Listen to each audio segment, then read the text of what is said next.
Or I heard my name. I was in the other room. Ooh,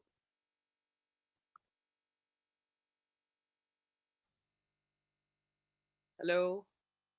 Was someone trying to say anything?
Ken, I think we're getting some kind of weird noise from your background there.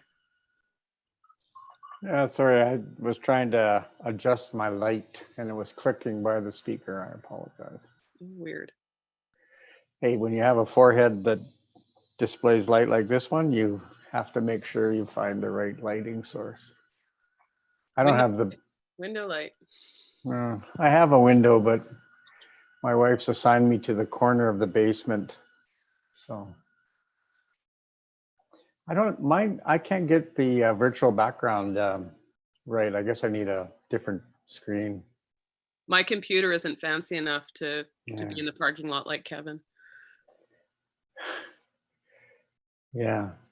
I meant to change it to a outdoor rink for this meeting. I heard Christmas lights are on downtown. Is that right? Yeah. Yeah, that'd be a good photo. Saw them last night.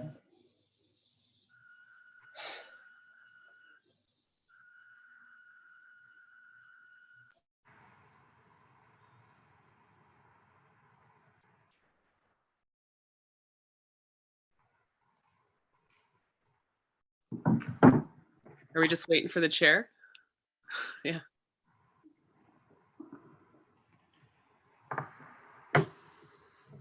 How are you doing, Percy? I hear you don't get days off anymore.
I just sent her a text.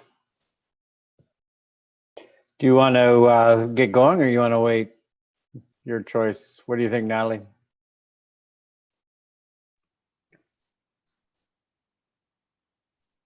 Yeah, I'm maybe give her a minute. She sent an email 5 minutes ago, so she's around. She just sent another one right now. Oh, she totally forgot. That's what it is. I just sent her a text. So, is there fines for being late? There should be. I think so. Rounds on her the next time we're allowed to do such a thing. Virtual. Skip, well, whatever that is. Specified penalty of $1,000. Oh, yeah, there we go. I like that from a legislative Name is officer. in Dina Hinshaw's orders. All right, all in favor?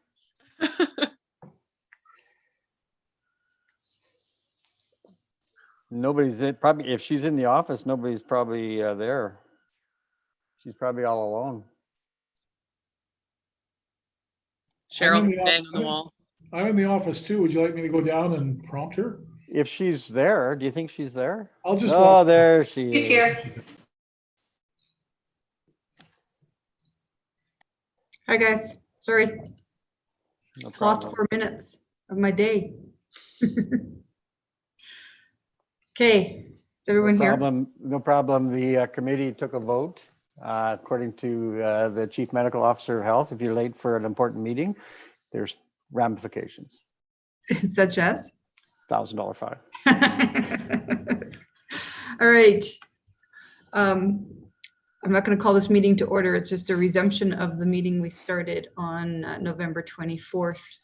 At that point, there was only the one thing on the agenda, which was COVID-19 current situation and projections, options for municipal response.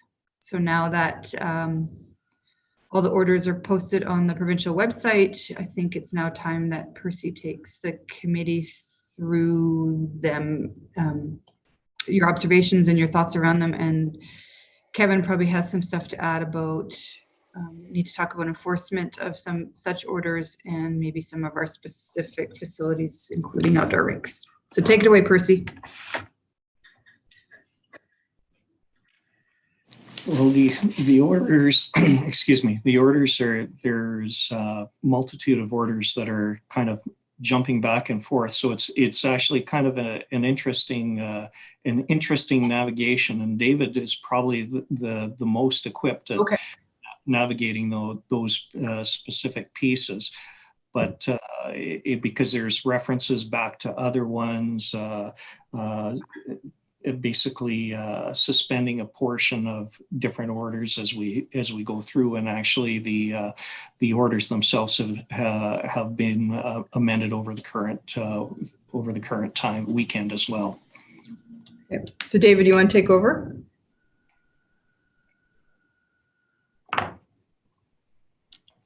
Yes, I can if you'd like me to. And I think though that we've got other people on this call who could also jump in if there's anything they want. Seriously, Kevin, the EOC can take this however you want it to go. Well, we probably should kind of step through some of the orders themselves and kind of just the that piece. But we also have some other pieces that we may need some in-camera discussion on. Right, we've got a motion ready to go when that happens. And in terms of the orders themselves, a lot of the kind of the initial order and that was related to individuals and their private residence, their private social gatherings and places of worship, and also provincial orders on face masks, and that was order 38-2020. Those were kind of the big pieces on that order itself. Then there was Order 39, which also added in parts on the kind of some of the application of the new order, business things that affect businesses and entities, restaurants. Next part was for restaurants, cafes, bars, and pubs, and then part 4 was on group physical activity. And part 5 was on group performance activities. So just kind of it did that summation of all those other parts that Dr. Hinshaw talked about. And then there was an additional order 40-2020, in which there was some clarification on worship services and that as well in there. So while not specifically directed to us as a municipality, it did have some effects on there. David, did you want to add anything on the specifics within the orders, specifically more application for the city? Yes, I do. And you actually touched on it at the very end of what you said. You said nothing specifically for the city. So what's notable about all of these orders is that they're not directed specifically at municipalities in any case. And there's also another order that hasn't been mentioned here, which didn't come from the chief medical officer. It came from the Solicitor General, and it's an order regarding the ability of community peace officers to enforce Dr. Hinshaw's orders.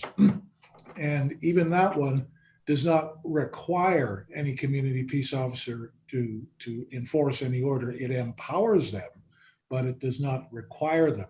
So I guess the bottom line is that, except insofar as the city is stepping outside of its role as a government, if it's just like providing a service or a facility, and if it happens to apply to the city, then it applies to the city. We obviously have to comply. But the city is not under any obligation to try and force anyone else to comply to which an order applies. So for example, we have the Order 38, 2020, which specifically says that it applies to public places, private places, but it doesn't require, and those are as defined in the actual act, in the Public Health Act.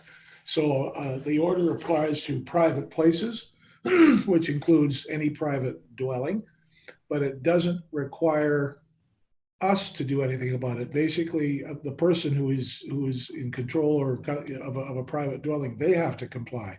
We don't have to. It's not saying that we can't, because our community peace officers now have the power to enforce, but there isn't a compulsion. So I just want to make that clear. And what we do with that is a matter of public policy that probably should initially be discussed in camera and maybe go to council. But I'm just giving you the basic information that that's what the orders do and do not do. Okay. So, David, you're essentially saying public policy, meaning municipal public policy, would have to decide whether we would. Basically, what the city wants to do about enforcement. Okay. Should be initially discussed in camera, and then of course it may require a council resolution. But these sorts of things that, the Freedom of Information and Protection of Privacy Act specifically provides that you can have these discussions initially in camera, so you can thrash out different options and consider their implications. And we will take that opportunity to go in camera. I'd like to, you think this might require council resolution? Depending on what the discussion is. I don't want to say anything much more than that in the public portion of the meeting, but certainly if it's a matter of policy, who sets policy? Council does. Council, yeah, okay. We'll deal with that in a minute. I think, before we really get into the enforcement question, Kevin and I were talking about this. There is a bit of a hierarchy, and at the City of Edmonton had tweeted out yesterday, call Alberta Health Services with when you see infractions.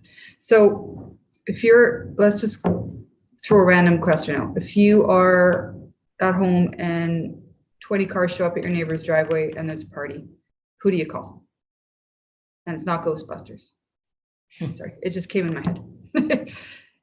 There is a number for Alberta Health Services. Is that correct?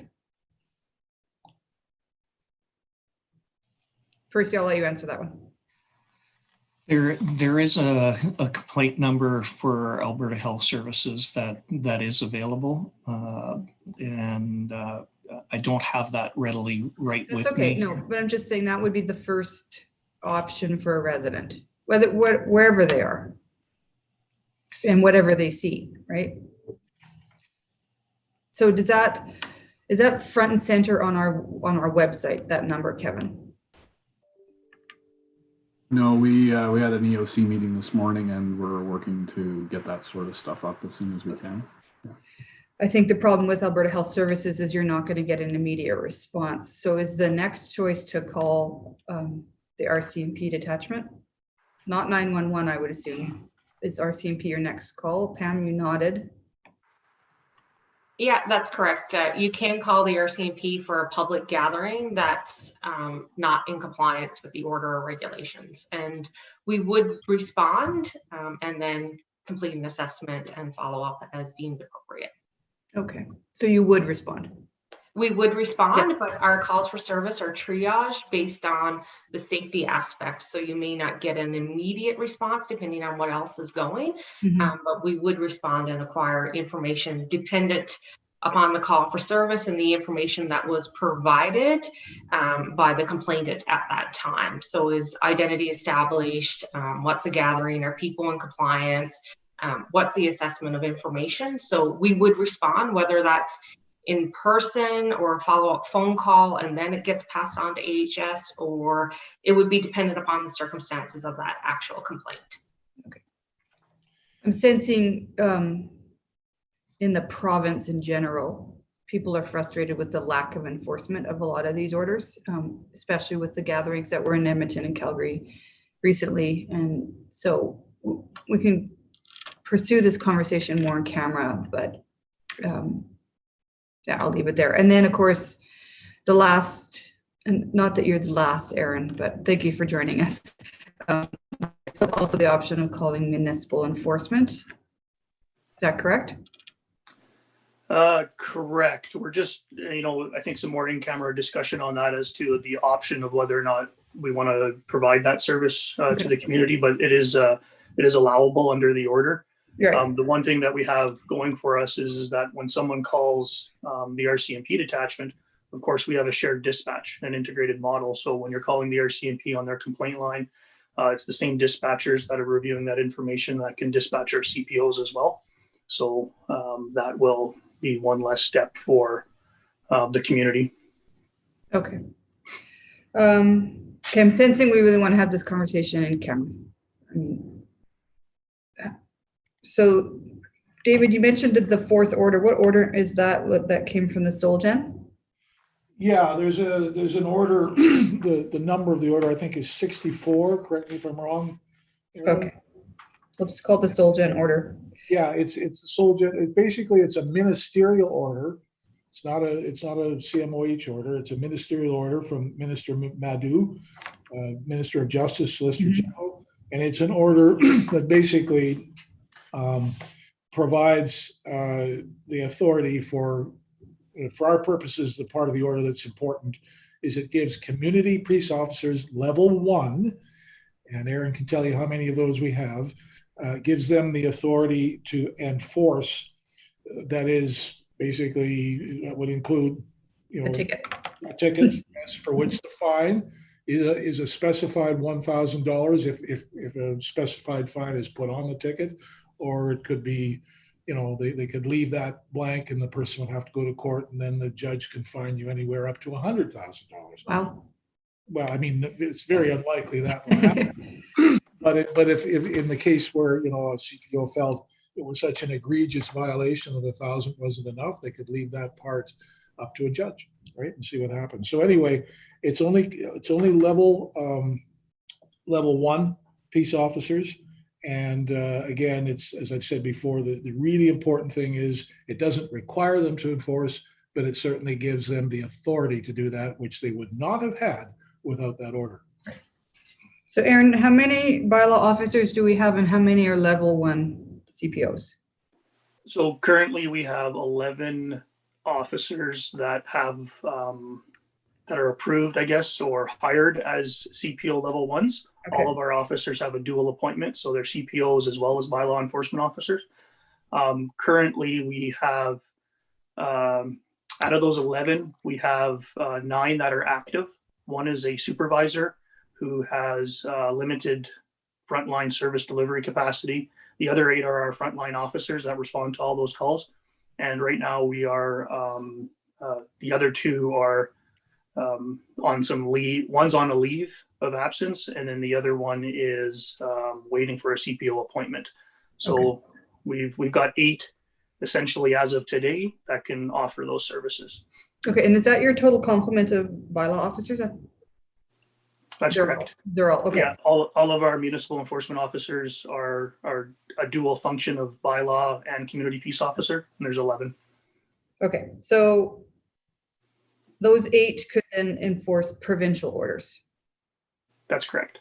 But all 11 could enforce our mass bylaw because it's a municipal order or municipal bylaw. Well, all 11 can enforce the provincial orders. Oh. But we only have 8 that are active, right? We have some people that are on leave right now. So that's why I'm saying that we only have the 8, but all of them can enforce both the provincial orders as well as the mass bylaw. Excellent. Okay. Kevin, I've got lots of questions about the ranks. extra staffing, extra costs for the city. Do you want to do that after we go on camera? Yeah, either or, Mayor. Percy has a PowerPoint that he has prepared here. Let's get the in-camera conversation out of the way, because then we can feel a little bit more free to talk in public, because we'll have kind of figured out our direction. The problem is, Pam just sent it in the chat, that we're doing this on Teams, or are we making a breakout room for Zoom? So I don't know who the host is for this meeting. I can do either, whatever you prefer. I have a Teams meeting ready to send, or we can do breakout room. Let's just do a breakout room. I Simple. vote for breakout room. Yeah. Is that okay, David? Is that what you said? Yeah, no, I much prefer them. Teams doesn't work for me. It doesn't work for me either. Okay, so Kevin, who do you want in the breakout room? Well, it would be Pam, Aaron, and Percy. Aaron and I, the Dem and Cindy and David and the policing folks, I guess, if we're talking about enforcement. Okay, so did you get that tomorrow? You need Ken, Natalie, and I. You need Pam, Percy, Kevin, David, Aaron, and Cindy. What about Carrie? Is Carrie on this call? Oh, and Carrie. Yep, and Carrie. You shy? Good. And I assume I assume you've got Louise and stuff. Everybody ready to talk about more of the public stuff with the rinks, etc. Okay. All right, let's do this quick in camera. So Ken or Natalie, did you get the email from David about the motion? Yeah, I got it here in front of me. Thanks, Ken. That the committee go in camera for a confidential discussion involving plans related to the management of personnel or administration of the city, or potential policy decisions that are not yet implemented pursuant to subsections 24(1)D, 24(1)G of the Freedom of Information and Protection of Privacy Act. Awesome. All those in favor? All right, that is unanimous. Tamara, can you just send us our notification? We'll see you on the other side.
sorry, Natalie or Ken, can I have a motion from one of you to reconvene in public? I move that we reconvene in public. Thank you for that. All those in favor? And can I have a motion from one of you that the conversation in camera will remain confidential? Thank you, Ken. All those in favor?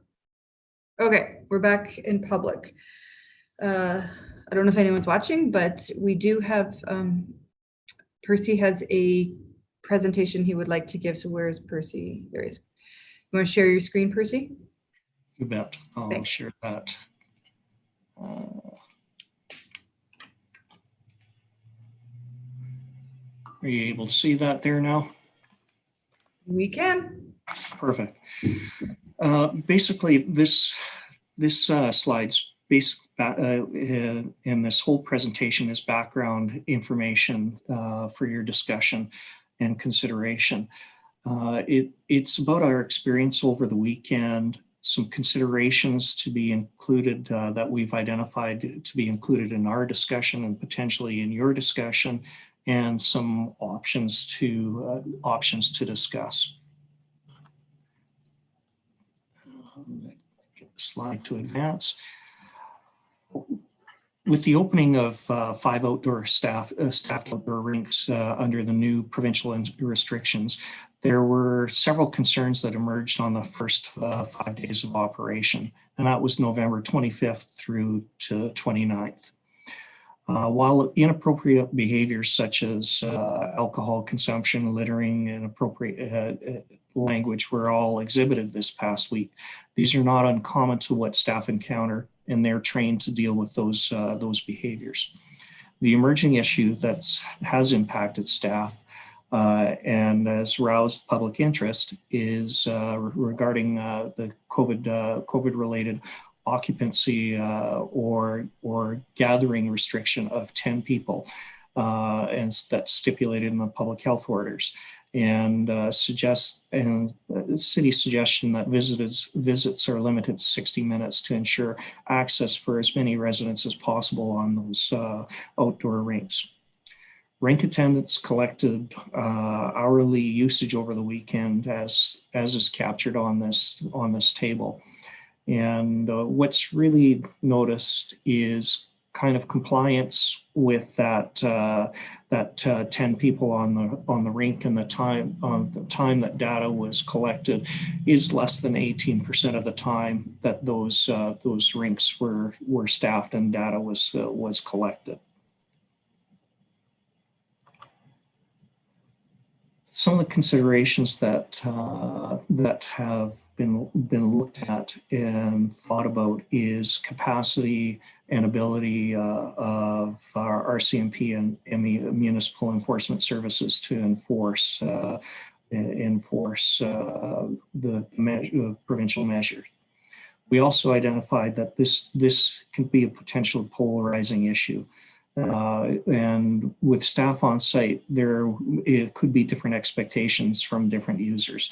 Some may expect that those on site ensure the provincial orders are enforced, and others would expect the staff on site to potentially turn a blind eye to prevent violations of those provincial orders.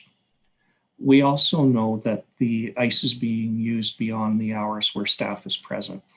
Staffing is limited in times, and it's limited Wednesday through the weekend. So there's days like today where there is no staffing on site, and there's hours that the rinks are available where no staff are there. We've done some initial survey of other municipalities to identify methods and how they're dealing with the outdoor rinks in general.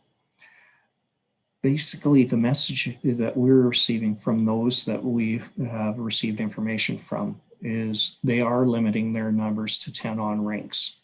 They're putting signage in place, and they're focusing on education, but they're also utilizing increased patrols by community police officers. And in many of those situations, the outdoor rinks are unstaffed. For communications, We've looked at signage and messaging to the public, but for any kind of decision that is made, the EOC and corporate communications will work directly with Recreation and Public Works to assure appropriate communications are put out for the public so they understand the measures that are in place. For this side, it's kind of the options that were truly identified as potential courses of action or response for your consideration. First off is maintenance of status quo. And with with new facilities opening this week, demand may be reduced. Although with no organized hockey, we may see larger numbers than we would see typically. And complaints can be made through to public health or on the police non-emergency line. The second is through enhanced current service levels to increase staff present at all rinks. And this could, or not just could, it would have a significant financial impact for the municipality. The third is redeployment of staff from the five rinks, and like the playgrounds, taking an unsupervised approach where signage will be provided and ice surfaces are maintained at current service levels on a rotational basis, like the unstaffed locations. Porta potties may be provided at an additional cost to the city at the 5 locations to ensure that the existing service level of washroom access is maintained. Or finally, close the amenities if health orders are not complied with. And what we're really looking for here is just kind of a discussion on this and your input into what you believe administration should be would be working towards. And with that, I'll stop sharing the screen unless you want to keep these options up. Why don't we keep them up for a minute?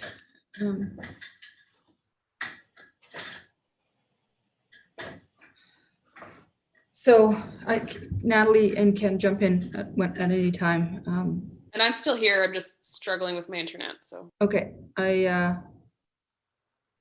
I think status quo is not an option. It's not working. We have verbal abuse of our staff and still no compliance, so it's not working. Would Natalie and Ken agree? yes. Yes, I agree. Option B would cost us a fair amount of money per day.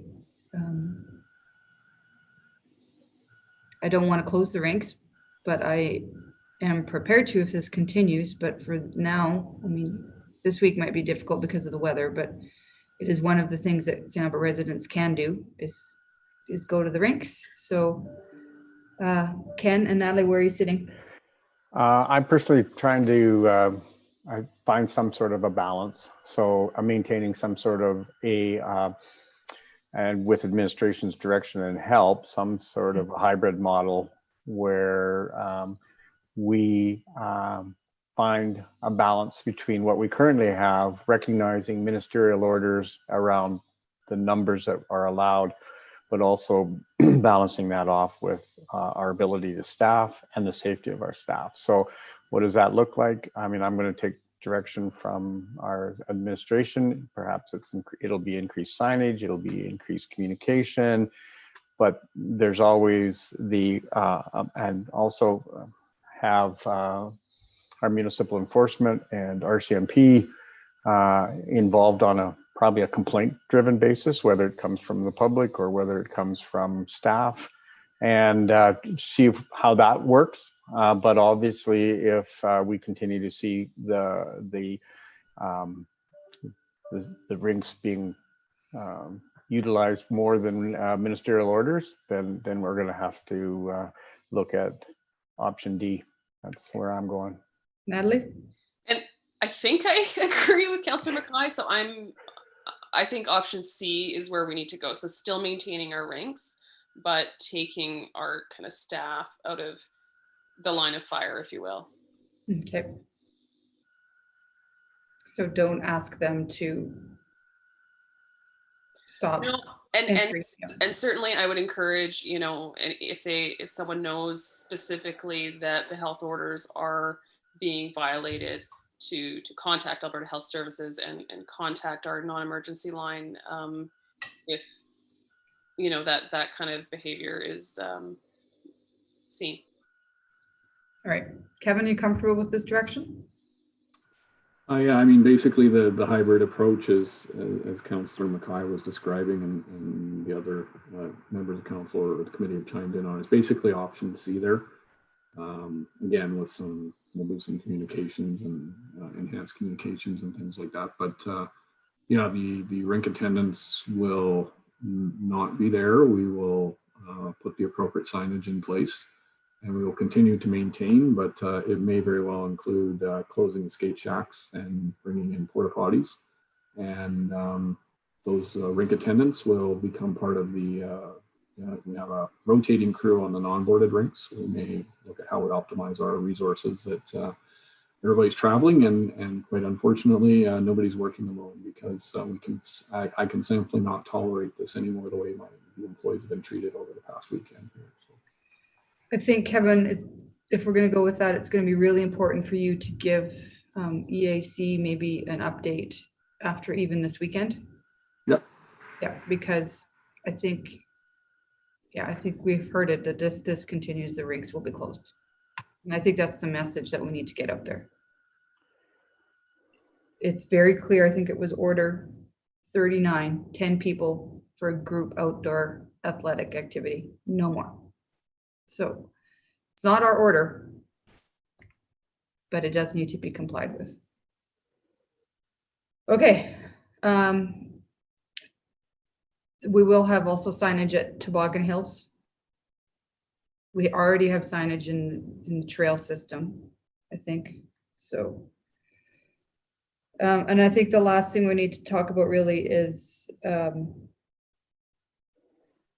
the enforcement of all these different orders. And we talked about it a little bit before we went in camera. And now that we've talked about it, debated in camera, I think it was Natalie said your first call is to Alberta Health Services and the RCMP, but our municipal bylaw officers, under the guidance of Aaron, have been given the authority to enforce these provincial health orders, and they will be. So I think that's another thing that I don't know how we message that out. If Cindy wants to chime in, does it need to be in do we need to tweet it in social media and maybe even take an ad out in the paper? I don't know. We'll take it back to the PIO and the communications team, and they've got some really great ideas and some great skills to make sure it's communicated out there. Yeah. And even though that authority has been granted to them from the Solgen, we will follow that up in council on Monday with a motion. Okay. Anything else? Is there just specific questions? Like, how are we doing with capacity at some of our businesses, Kevin? I know we were out helping them define. Are we doing okay with staff there? I'm not sure that we've started yet. I'll defer to Percy, but I understand that fire department and municipal enforcement are working collaboratively, and yes, we can help any businesses that need some help in calculating their occupancy under the orders. Percy, did you want to add anything to that? Yes, there also is provincial guidance on occupancies for business. Fire Services actually has a 3-step plan that would assist municipal enforcement with some of these calculations and go on site if required or requested by enforcement. Okay, and places of worship, same kind of thing? Restaurants, same thing? Okay. Just seeing dots. All right. Any more questions from Natalie, or go ahead, Natalie. Yeah, just one last question. I guess probably for David. I don't know if he's still in the room. He's still here. Yeah. Can we get a kind of an explanation of the differences between St. Albert's masking bylaw and the new health order? Like, what, I know we did a lot of education when our mask bylaw came out, but what are the new things that we need to get out there? Do you want that right now, or do you want that kind of like as? It can be, you know what, we've got an hour until our next meeting. I wouldn't mind eating lunch before then. I'm happy with a slot memo or something, just so that we can get the information out there, because I think there is a lot of confusion about, you know, whether it's the same or not. Okay. So may I suggest, and you know, subject to Kevin's direction, that I prepare a slot memo, but this strikes me as something that communications might want to get up to the public too, so that, you know, both council and the public have this information. Thank you. Yeah. Okay. Okay, sounds good. All right, I think that's it. David, one more for you. Adjourn or just go into recess on this? Very good point. I think probably adjournment is okay if the committee feels like it needs to meet again in the fairly near future. I doubt it'll be so urgent that we can't comply with the 24-hour requirements under the MGA. So, you know, I think I will adjourn. Yeah, adjourn would be fine. Sure. And then Kevin, you know, if we get frustrated that the rinks are not working out with this plan, you have the authority to shut them down without council. That's correct, yes. So we don't need an EAC meeting. Okay. All right, then we are adjourned. Thank you, everyone. Thank you for dealing with this, which is not easy.